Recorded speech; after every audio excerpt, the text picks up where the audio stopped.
Our next speaker, who will explore the world of interpretation from the perspective of interpreter observations, highlighting the artistry of this profession. Welcome, examiner at CIOL, assessor and expert, Shakil M. Rahman. Thank you so much. Thank you, Linguists Collective, for organizing this fantastic program, as they have been organizing it for last few years. And I'm really excited to join today. And thanks our chair and panelists, and thanks all the audiences. Today, I will try to explore the topic, what you should observe during interpreting as a professional interpreter. This is a very wide topic and wide subject, but I will try to focus on a very narrow perspective from my expert and my experience field. Throughout my experience, I have seen a lot of examinations, a lot of assessments, and from there, there are not many areas where we will focus today. If we want to start from the basic thing, that when we explore the interpreter profession, let's ask what is the difference between a bilingual person and an interpreter. So obviously, the language skills and linguistic skills, these are common, but an interpreter becomes an interpreter because of a set of interpreting skills which a bilingual person may not have. And we will try to focus on those areas, and in a broader sense, we will discuss, for example, language skills in both languages, cultural knowledge of the subject, of the speakers, and then the subject knowledge, and then impartiality, listening skills, note-taking skills, public speaking skills. So these are all important areas of to focus on. However, as I mentioned at the beginning, I will try to focus on much narrower space, which is to say that transparency, boundaries, and circumstantial contextualization.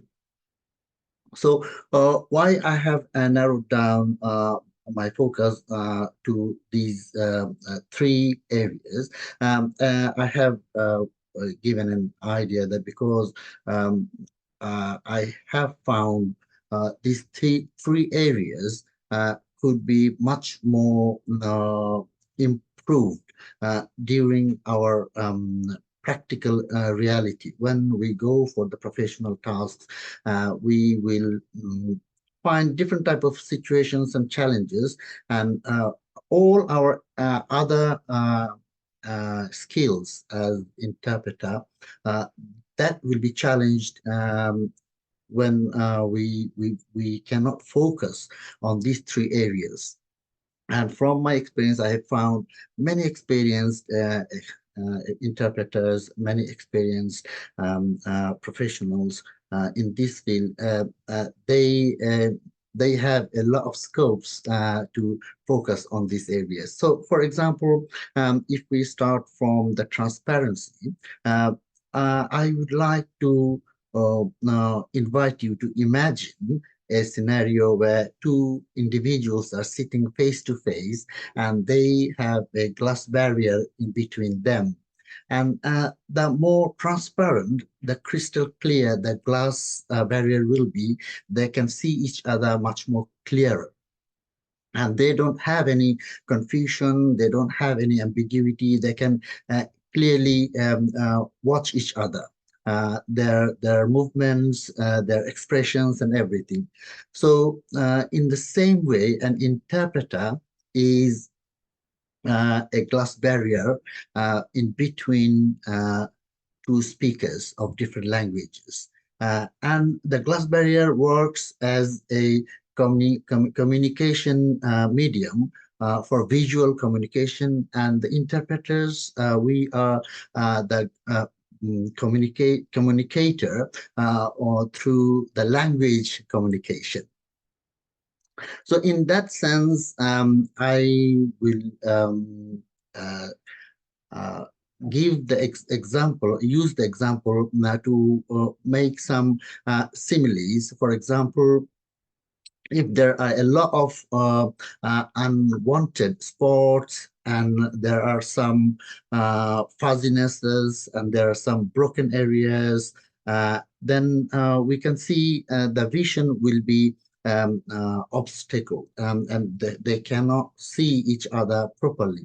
In the same way, we can clearly see when an interpreter is interpreting with some additions, omissions, ambiguities, a lot of jargons, and then the communication becomes more unclear.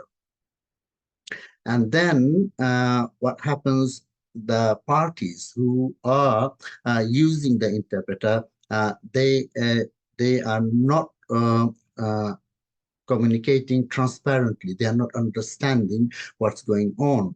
And in that sense, I give you an example. Now, for example, there are some few areas that also covers this area of transparency.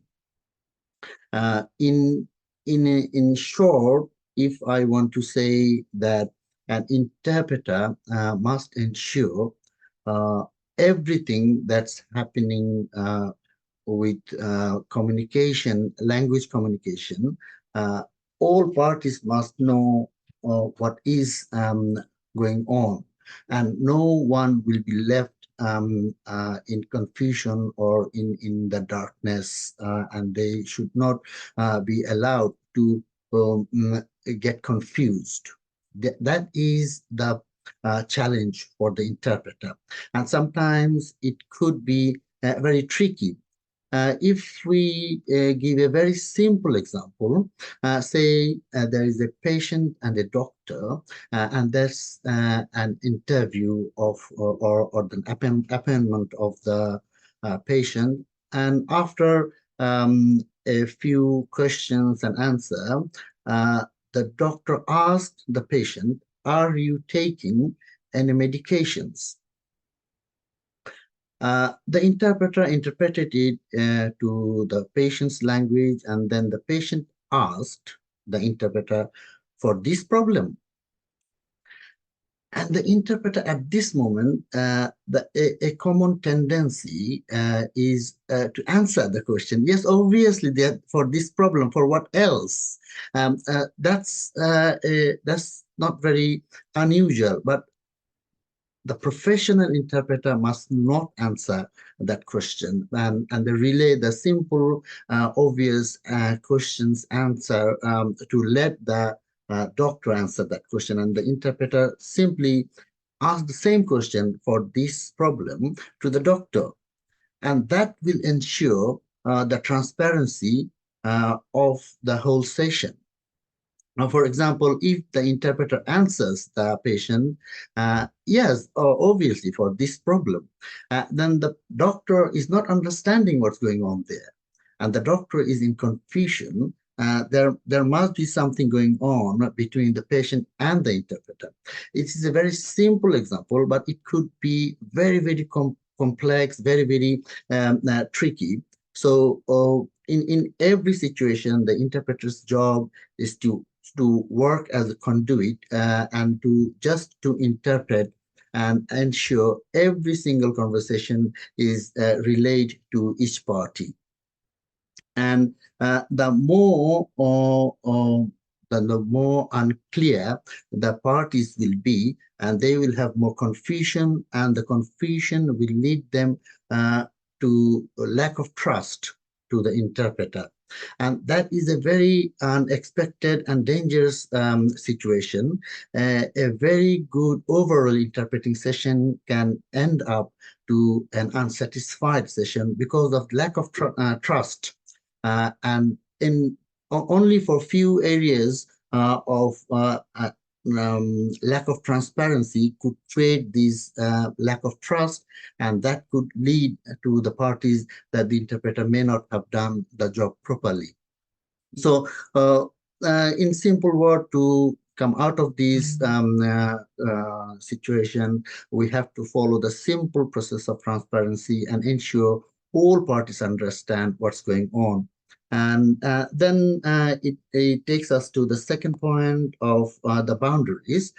The boundaries, Shakil, yes. so sorry for the interruption, but we've only got about a minute left on this. So are you able to give a summation of the last part of points you want to make?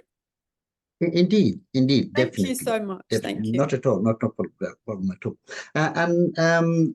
I will quickly wrap up with the two other areas. One is the boundaries in shorts. We can say the do's and don'ts of the professionals in the interpreter, and a lot of skilled professionals work as an interpreter. For example, doctors, legal professionals like barristers, immigration consultants, and we have to understand their skill must be, used in their own profession. And when they are working as an interpreter, we must act as an interpreter and will not bring our other expertise, our experiences in the interpreting field. And this is the strict, in the strict sense, interpreters must work as a conduit to ensure the communication. And the final thing is circumstantial contextualization, which I will explain in short, that the same statement can become very different in terms of importance. I give you an example. I left the building just after 1 p.m. and went to shop. This statement in a context where this is the statement of a witness or a defendant or a suspect of a murder case, for example, or a serious crime, all the words and the sequences of the word and the tone, everything becomes very important when the timing of the offense is around 1 p.m. So now we can see the single sentence can become extremely important for the interpreter to scrutinize and focus on very carefully. And for example, the same statement, if it is, we say, a statement of a patient in a follow-up appointment to a doctor, just to find out how the patient is doing, then it is a very common statement that I came out of the building around 1 p.m. and then went to the shop, and that the doctor will not be that much interested about this statement. The doctor will be more interested about the other things, the symptoms and the things. So the interpreters must focus on the context of the session, and then it will make it much easier for them to focus on the key areas and the key topics. Thank And you, I will conclude Shakil. here. Thank you. Thank you. Thank you so much. It's been fascinating to hear you. I really appreciate it. And, thank you so much for, I love the analogy, the glass analogy, like the glass barrier analogy. It's a really great one. And thank you for highlighting that clarity and transparency are absolutely pivotal, being an interpreter, to breeding and fostering, trust, because trust is absolutely key in this. So thank you so much for that. I really appreciate My it. pleasure. Thank you.